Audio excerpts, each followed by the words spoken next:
16వ తేదీ నుంచి అమల్లోకి వచ్చిన ప్రభుత్వ మార్గదర్శకాల ప్రకారం పాఠశాల నిర్వహణపై కట్టుదిట్టమైన పర్యవేక్షణ కొనసాగుతుందని జిల్లా డీఈఓ శ్రీనివాస సింగ్ తెలిపారు.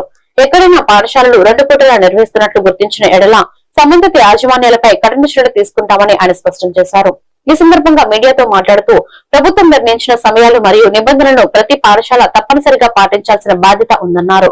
విద్యార్థుల ఆరోగ్యం, భద్రతా దృష్ట్యా ఈ నిర్ణయాలు తీసుకున్నామని తెలిపారు.